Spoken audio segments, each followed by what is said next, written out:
사람이 거듭나면 가장 확실하게 달라지는 게 뭘까요?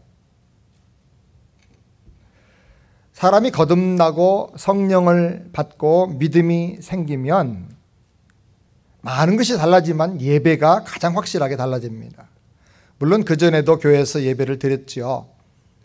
그러나 살아계신 하나님의 임재를 경험하는 예배, 그리고 내 영혼과 진정으로 진리로 예배를 드리는 그런 예배, 그리고 내 영혼으로 살아 움직이는 생명의 말씀을 받는 이 예배는 오직 거듭난 사람만이 드릴 수가 있습니다. 예배가 거듭난 사람에게는 얼마나 중요한지 모릅니다. 오늘 성경 보니까 엘리야가 이스라엘 나라를 개혁하게 되는데 그 개혁의 절정이 뭐냐? 예배의 회복으로 시작이 됩니다. 우리 삶의 절정도 다른 데 있는 게 아니라 바로 예배에서부터 출발이 되는 것입니다. 예배가 회복이 되면 인생이 회복이 됩니다. 예배에서 세상을 이기는 모든 능력과 영감과 승리가 결정이 되는 것입니다. 사랑하는 여러분, 예배를 개혁하고 회복하게 되기를 바랍니다. 그럼 어떻게 개혁하고 회복할 것인가? 첫 번째로 오늘 본문에 보니까 무너진 여호와의 단을 수축하라고 말씀합니다. 30절 말씀을 우리 다 같이 함께 큰 소리 읽겠습니다. 엘리야가 모든 백성을 향하여 이르되 내게로 가까이 오라. 백성이 다 저에게 가까이 오매 저가 무너진 여호와의 단을 수축하되. 그냥 제 단을 수축한 게 아니라 무슨 단을? 여호와의 단을 수축했다 그랬습니다. 사랑하는 여러분, 혹시 내 삶에 예배드리는 단이 있긴 단이 있는데 그것이 여호와의 단인가 한번 생각을 해보시길 바랍니다. 나는 여호와 하나님을 예배하고 높이는 그 예배 단이 정말 내 생활 속에 있는가, 아니면 그것이 상실됐는가. 혹시 나는 우상숭배, 내가 복받기 원해서 예배하는 우상숭배의 제사와 하나님께 드리는 예배를 내가 혼동하고 있지는 않는가 한번 돌아보시길 바랍니다. 우상숭배 예배는 너무나 비슷합니다. 오늘 본문에도 보니까 제단도 비슷하고 제물도 비슷하고 열심은 오히려 우상숭배자들이 더 많습니다. 그런데 예배는 그 대상이 다르고 동기가 다르고 목적이 다릅니다. 예배는 하나님만을 경배하고 높이고 사랑하며 순종하는 것입니다.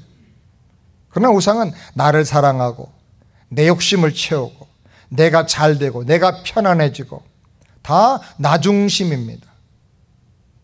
물론 예배 드리는 것 같은 행동을 합니다. 그러나 나를 높이기 위해서, 내가 잘되기 위해서, 나의 만족을 위해서 하는 이 모든 것들은 자칫하면 우상숭배가 될 수 있다는 것을 우리가 알아야 합니다. 우상에 대한 하나님의 말씀은 단호합니다. 하나님은 하나님 자리에 다른 것이 올라갈 때 그것을 결단코 그대로 내버려 두지 않으십니다. 우상숭배는 한마디로 말하면 인간 스스로가 신이 되려고 하는 것을 우상숭배라 그렇게 말할 수가 있습니다. 자기 욕심을 채우기 위해서 나름대로 신을 만듭니다. 그리고 그 신을 예배합니다. 그 예배는 경배하는 예배가 아니라 자기 욕심을 채우기 위해서 그 신을 이용하는 것입니다. 결국은 인간은 자기가 신이 되기를 원하는 겁니다. 사람이 자기가 신이 된다고 생각을 하면, 자기중심적인 사람이 되면 무엇이든지 다 지 맘대로 하려고 합니다. 동성애도 괜찮다, 음란 죄 그것도 다 괜찮다, 욕망인데, 자연스러운 욕망인데 괜찮다, 주일 예배도 드릴 필요 없다, 이 제도적인 교회도 구태여 나갈 필요가 없다, 다른 종교에도 구원이 있다, 모든 종교는 다 통일하자, WCC 운동도 버리는 것입니다. 우리가 이 예배의 대상을 바로 알아야 합니다. 영적인 전쟁은 예배의 전쟁입니다. 여러분, 예배를 잘 드리시기를 우리 주님의 이름으로 축원합니다. 엘리야 시대의 사람들은 아합과 이세벨이 들여온 바알 우상을 숭배하기 시작했습니다. 바알은 물질의 형통을 구하는, 자기 성공을 보장해주는 그런 우상이었습니다. 처음엔 사람들이 생각할 때 영적인 구원을 위해서는 여호와 하나님을 믿고, 그리고 이 세상 할 동안에 물질적인 형통도 필요하니까 물질의 형통을 위해서는 바알도 믿을 필요가 있다. 아마 처음에는 여호와 하나님을 믿는 신앙과 바알 숭배하는 신앙이 같이 공존하면서 겸해서 믿지 않았나 싶습니다. 그러나 점점 물질은 눈에 보이고 영적인 세계는 눈에 안 보이니까 여호와 믿는 신앙은 점점 멀어지고 소홀해지고 바알, 물질, 세상의 형통을 구하는 신앙 중심으로 다 바꿔지게 된 것입니다. 현대교회도 타락하면 하나님의 나라를 구하고 하나님을 닮아서 거룩하게 성화되고 사는 그런 삶보다는 이 세상의 형통과 이 세상에서의 성공을 자꾸 추구하는 기복적인 신앙으로 자꾸 사람이 변질이 되는 것입니다. 공부 열심히 해서 돈 벌고 철학이 돼서 성공하고 부자 되고 경제 대국이 되고 이 땅에서의 모든 삶이 윤택해지고 그것이 신앙생활의 목적이고 예배의 전부인 것처럼 생각합니다. 예배드리러 와서도 하나님을 높이러 예배하는 게 아니라 나에게 복을 주시옵소서 달라고만 합니다. 사랑하는 여러분, 여기 숨어있는 우상숭배의 아주 위험을 우리가 잘 깨달아야 합니다. 바알 종교는 나중에는 성적으로도 아주 심각하게 타락했습니다. 제사를 지낸 다음에 사제들과 제사 지낸 사람들이 다 혼음을 하면서 페스티벌을 벌였습니다. 이성 간에 혼음을 하고 동성 간에 또 혼음을 하면서 이 성적 교합을 통해서 우리가 하나 되는 거다라고 생각을 했습니다. 그리고 한 걸음 나아가서 우상 숭배는 하나님이 가장 미워하는 죄라고 지적하고 설교하는 여호와 하나님의 선지자들을 핍박하고 죽이기 시작했습니다. 엘리야는 말하기를 여호와의 선자는, 여호와를 섬기는 자는 나만 남았다 이렇게 말했습니다. 여러분, 바알 우상 숭배를 그대로 우리 삶에 방치해두고 내버려 두면 점점 여호와 하나님을 믿는 바른 신앙과 바른 예배는 점점 말살된다는 사실을 우리가 꼭 기억을 해야 합니다. 그렇기 때문에 우리는 여호와 하나님을 높이는 여호와의 단을 수축을 해야 되겠습니다. 예배를 개혁하게 되기를 우리 주님의 이름으로 축원합니다. 두 번째로 언약의 말씀에 따라서 예배를 드려야 합니다. 31절 말씀을 다 같이 함께 읽겠습니다. 야곱의 아들들의 지파의 수요를 따라 12돌을 취하니 이 야곱은 여호와께서 옛적에 저에게 임하여 이르시기를 내 이름을 이스라엘이라 하리라 하신 자들아. 하나님의 말씀, 하나님의 약속에 따라서 예배를 드립니다. 여러분, 예배가 중요합니다. 예배는 하나님께 집중하는 시간이기 때문입니다. 우리가 세상에 살다 보면 믿음이 좋던 사람도 점점 신앙이 흐트러지고 영혼이 상하고 생각이 삐뚤어지기가 쉽습니다. 그렇기 때문에 우리가 주일에라도 일주일에 몇 번이라도 하나님께 나와서 우리의 시선을 하나님께로 집중해야 하는 것입니다. 그러면 세상을 이길 힘이 생겨납니다. 세상을 꿰뚫어보는 통찰력이 생겨나는 것입니다. 사건도 사람도 크게 보이지 않고 오직 나를 구원하신 하나님, 온 우주를 다스리신 하나님이 보이게 되는 것입니다. 세상과 나는 관계없고 구속한 주님만 보이도다 라고 하는 그 고백의 단계가 바로 그것이 예배인 것입니다. 여러분, 예배 시간마다 이런 은혜가 있기를 우리 주님의 이름으로 축원합니다. 사람이 계속 문제만 보고 상황만 보면요, 문제가 점점 더 커집니다. 문제가 내 시선을 지배하고 내 마음을 완전히 송두리째 지배하게 되면 사람이 혼란에 빠지게 되고 염려와 걱정과 근심이 밀려오고 절망하고 낙심하고 인생을 살 힘을 잃어버리게 되는 것입니다. 베드로가 풍랑을 바라보니까 풍랑에 빠져들어간 것처럼 문제를 바라보면 계속 문제에 빠져들어가게 되는 것입니다. 그렇기 때문에 우리는 시선을 돌려야 됩니다. 우리의 앵글을 하나님께 맞춰야 합니다. 이 예배가 얼마나 중요한지 몰라요. 이 예배가 없으면 우리는 세상 사람과 다를 바가 없는 거예요. 살면서 문제가 생길 때 사람끼리 모여서 떠들고 갈등하고 싸우고 회의하고 의논한다고 해서 그 문제가 해결되는 게 아닙니다.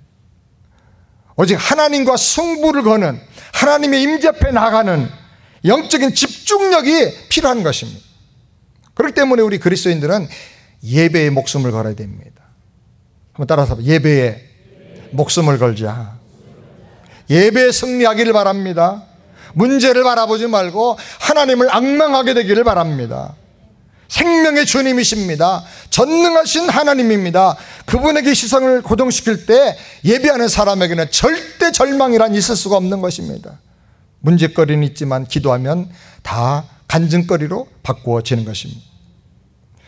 예배 속에서 하나님 우리에게 위기 관리 능력을 주십니다. 하나님은 창조의 주님이십니다. 죽었다가 다시 부활하신 부활의 주님이십니다. 그렇기 때문에 예배자는 죽어도 사는 세상의 능력을 이길 수 있는 권세를 우리가 받게 되는 것입니다. 어떤 힘에도 밀리지 않는 영적 권세를 예배 중에 받게 되기를 바랍니다.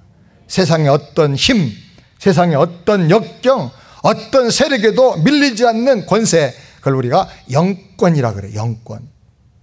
세상과 맞서서 싸워 나가는 영권, 담대함, 영적 투지, 하나님께서 예배 속에서 우리에게 주시기를 주의 이름으로 축원합니다.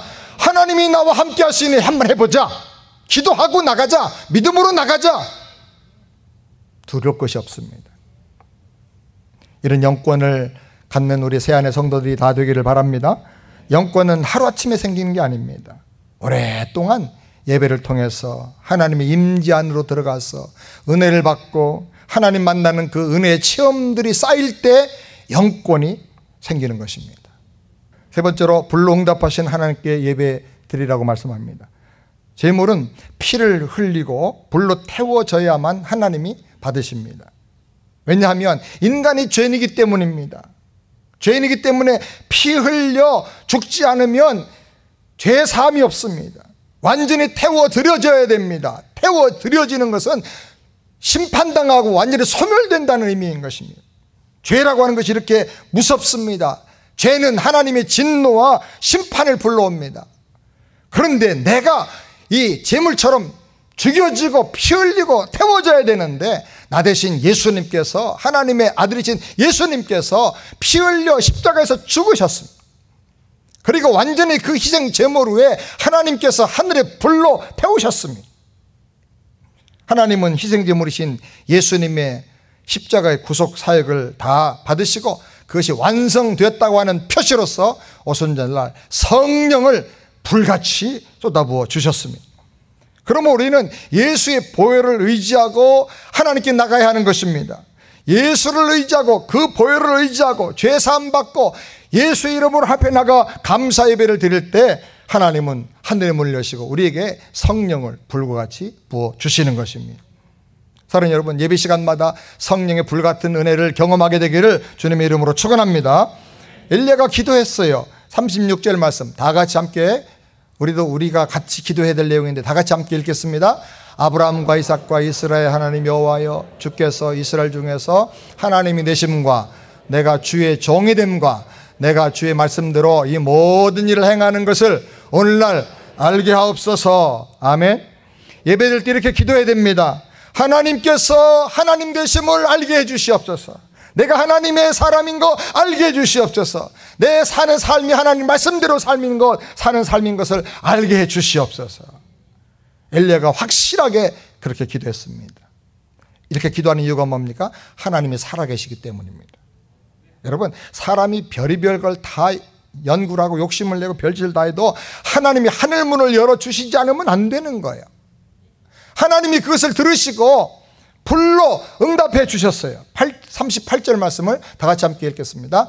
이에 여호와의 불이 내려서 번제물과 나무와 돌과 흙을 태우고 또 도랑의 물을 핥은지라. 엘리야에게 불로 응답하신 하나님, 지금도 우리 예배를 받으시고 응답하신 하나님을 믿으시기 바랍니다. 그럼 엘리야에게 불을 내려주셨는데 오늘 우리에게는 어떻게 응답하시는가? 성령의 불로 응답하시는 것입니다. 신약에는 성령의 불로 응답하신다. 따라서 성령의 불로 응답하신다. 말씀을 들을 때 불같은 뜨거운 성령의 역사가 여러분 안에 일어나게 되기를 바랍니다. 찬양할 때 성령의 뜨거움이 임해서 눈물 나고 콧물 나고 모든 상처와 아픔이 치유되는 역사가 있기를 바랍니다. 기도 속에서 성령의 불길 같은 역사를 경험하게 되기를 바랍니다. 너는 내 아들이라, 너는 내 딸이라, 나는 내 하나님이여 내 아버지라, 내가 너와 함께함이라. 일어나라, 두려워하지 말라. 말씀하시는 그 하나님의 은혜를 경험하게 되기를 바랍니다. 네 번째로 바알과 아세라 선자들을 제거하면서 예배를 드려야 합니다. 40절 말씀을 우리 다 같이 함께 읽겠습니다. 엘리야가 저에게 이르되 바알의 선자들을 잡되 하나도 도망하지 못하게 하라 하매 곧 잡은지라 엘리야가 저희를 기손 시내로 내려다가 거기서 죽이니라. 무섭고 살벌한 말씀이지만 지금 이 시대에도 적용돼야 될 말씀입니다. 엘리야가 바알 선자들 다 잡아 죽였는데 그럼 이걸 어떻게 우리가 적용을 해야 될 것인가? 먼저 나에게 영적으로 적용을 해야 합니다. 혹시 내 안에 바알 선자 같은, 아세라 선자 같은 우상 숭배자의 그런 마음, 그런 습관, 그런 사상, 생각이 없는가? 살펴서 마치 바알 숭배자들을 다 죽인 것처럼 단호하게 처단하고 끊어버려야 된다는 것입니다. 그리고 이 말씀을 우리가 교회에 적용해야 합니다. 교회 안에 하나님을 높이지 않고 자기를 높이고 자기를 주장하고 자기를 내세우는 그런 일들이 있는가? 있다면 회개하고 단호하게 끊어버려야 하는 것입니다. 당시 이스라엘 백성들은 기회주의자처럼 두사에서 머뭇머뭇거렸습니다. 그들은 하나님도 믿지만 현실적으로 나한테 도움되는 게 뭔가? 내 마음에 와닿는 게 뭔가? 내 마음에 편안함을 주는 게 뭔가? 내가 잘되고 성공할 수 있는 게 뭔가? 이스라엘 백성들은 기회주의자처럼 하나님도 보고 우상도 보고 끼웃끼웃 거렸던 것입니다. 요즘 많은 사람들이 교회를 정할 때 이렇게 정한답니다. 어디 교회 건물이 좋은가? 또 어디 교회 시스템이 좋은가? 어느 교회 등록을 해야 내 체면이 좀 서는가? 내가 그래도 의사고 변호사고 한가락하는 사업가인데 개척교회 조그만 데 가서 이렇게 쪼잔하게 있을 수는 없지. 뭐 이런 생각을 한다는 거예요. 교회 다니는 자가 모처럼 말씀이 갈급하고 영혼이 컬컬하면 다른 교회 CD 열심히 또 구해서 듣고 변화되진 않아요. 상식만, 귀만, 가려운 귀만 긁고 또 이걸로 안 되겠다 싶으면 또 다른 CD 듣고 어떤 사람은 매일 하나씩 돌아가면서 듣고 아무것도 안 바꿉니다. 그러니 뭐가 변화가 되겠습니까? 엘리야가 말합니다. 너희가 어느 때까지 투사에서 머뭇머뭇하겠느냐? 이중생활을 버려라. 영적인 기회주의자가 되면 안 된다는 거예요. 진정한 예배를 드리려고 하면 영적인 결단이 필요하다는 거예요. 내 삶에서 우상 숭배적인 요소가 있는가? 하나님이 싫어하는 요소가 있는가? 끊어버리겠다는 결단. 결단해도 물론 우리는 연약합니다만 그러나 결단하고 하나님의 은혜를 구하며 나가야 되는 거예요. 그래 하나님이 계속해서 붙잡아 주시고 은혜를 주시는 것입니다. 애매모호한 태도를 버리고 영적으로 내가 섬길 분을 선택하는 그런 예배가 되기를 바랍니다. 여호수아 24장 15절에 여호수아가 말하기를 너희가 머뭇거리지 말고 오늘날 너희가 섬길 자를 택하라 그랬어요. 예배는 내가 섬길 분이 누군지, 내 인생의 최고의 가치가 누군지, 내가 목숨 바쳐 사랑하고 순종할 분이 누군지를 고백하고 선택하는 거예요. 그분은 하나님이시다. 아멘. 내 속에 하나님 자리에 올라가 있는 모든 것들 다 내려놓고 다 꺾어버리고 오직 하나님만이 경배를 받으시고 최고의 나의 가치가 되어 주시옵소서. 내 안에 모든 우상 숭배적인 것들을 과감하게 처단하게 되기를 우리 주님의 이름으로 축원합니다. 마지막 다섯 번째로 하나님의 하나님 되심을 드러내며 경배해야 합니다. 39절 말씀 다 같이 함께 큰 소리를 읽겠습니다. 모든 백성이 보고 엎드려 말하되 여호와 그는 하나님이시로다. 여호와 그는 하나님이시로다. 예배의 결론은 바로 이것입니다. 여호와는 하나님이시로다. 하나님이 하나님 되심을 드러내는 것, 이것이 예배입니다. 이것이 예배드린 사람의 삶입니다. 이것이 변화고 성화입니다. 이것이 능력입니다. 이런 은혜가 있기를 바랍니다. 엘리야는 먼저 바알 선자들에게 기회를 줬어요. 불응답하는 신이 바로 살아있는 하나님이다. 너희가 먼저 해봐라. 바알 선지자들은 송아지를 잡았습니다. 나무를 쪼개가지고 그 위에 올려놨습니다. 그리고 단 주변을 빙글빙글 돌면서 열심히 소리를 지르면서 응답을 구했습니다. 그런데 아무 일도 일어나지 않았습니다. 엘리야가 말합니다. 너희 바알이 어디 외출했나 보다. 큰 소리를 불러봐라. 혹시 잠들은지 모르니까 큰 소리로 깨워라. 그들은 열받고 칼과 창을 가지고 자기 몸을 찌르고 상하고 피를 흘리면서 제사를 했습니다. 아무 일도 일어나지 않았습니다. 그들의 제단은 허무의 제단이었습니다. 볼 것은 많았어요. 송아지 잡아놓고 쇼하고 불쇼하고 광란의 쇼를 했습니다. 그러나 허당입니다. 우상은 허당해요. 허무해요. 아무것도 없는 거예요. 인간의 욕심을 투영해서 신이라고 지칭한 것을 만들어 놨을 뿐이지 그것이 생명도 없고 능력도 없는 것입니다. 가짜를 진짜처럼 만들어 놓은 겁니다. 그리고 스스로를 속이고 속은 것입니다. 가짜가 진짜보다 더 세력이 있고 더 진짜처럼 보인 것이 바로 아합 왕의 시대였습니다. 엘리야는 이것을 개혁해야 된다고 말하는 것입니다. 오늘도 마찬가지입니다. 십자가 걸어놨다고 큰 건물이 좋다고 다 교회가 아닙니다. 예수 아니고 다른 종교 믿어도 구원 받는다고 가르치는 교회도 있다 그래요. 하나님이 성경에서 좀 악하다고 아주 강하게 금하셨는데도 어떤 교회는 동성 결혼을 지지합니다. 저는 참 안타까운 것은 지난 3월 17일 날 PCUS 교단이 동성 결혼을 지지하고 결정을 한 다음에 5일 지난 후 22일에는 동성애자 부부를 목사로 안수까지 했어요. 참 저는 안타까워요. 머뭇거리지 않고 신속하게 너무나 빠르게 이런 일을 추진해 버렸어요. 하나님께로 순종하는 것은 정말 결단을 뒤로 미루고 살 때가 너무 많은데 성경에 금하는 일을 실행하는 데는 얼마나 신속하게 하는지요. PCUS 교단 안에 이거 반대하고 이걸 개혁해 나가야 되겠다고 막 몸부림치는 분들이 많이 계신데요. 그분들을 저는 정말로 지지합니다. 가만히 있지 말고 그냥 계속 상소하고 기도하고 총회 회비 내지 말고 동성애자 지원하니까 그리고 막 계속 기도하면서 영적으로 투쟁해야 됩니다. 가만히 있는 것은 동조하는 거예요. 하나님의 뜻대로 순종하는 우리가 되기를 바랍니다. 세상에 리자로 중요한 것들인데 윤리, 도리, 의리, 진리 이런 게 있는데 윤리가 잘못되면 회개하면 됩니다. 그리고 반성하고 고치고 돌이켜야 됩니다. 의리, 도리 다 중요합니다. 근데 진리는 가장 중요합니다. 진리 문제가 잘못되면 인생이 다 망가지고 영혼이 망가지고 나라와 민족이 다 망가져버리고 마는 것입니다. 진리 문제는 대충 선택할 일이 절대 아닙니다. 진리와 성경에 대해서 문제가 생기면 며칠이고 고민하면서 분명하게 다시 이것을 말씀 중심으로 정리를 해야 됩니다. 하나님의 하나님 되심을 드러내는 우리의 삶이 되고 예배가 되기를 우리 주님의 이름으로 축원합니다. 엘리야의 종교개혁은 예배의 계획을 통해서 절정에 이르게 되었습니다. 우리 삶도 예배 개혁하고 예배를 회복하면 달라집니다. 예배를 통해서 이런 놀라운 은혜가 있기를 주의 이름으로 축원합니다.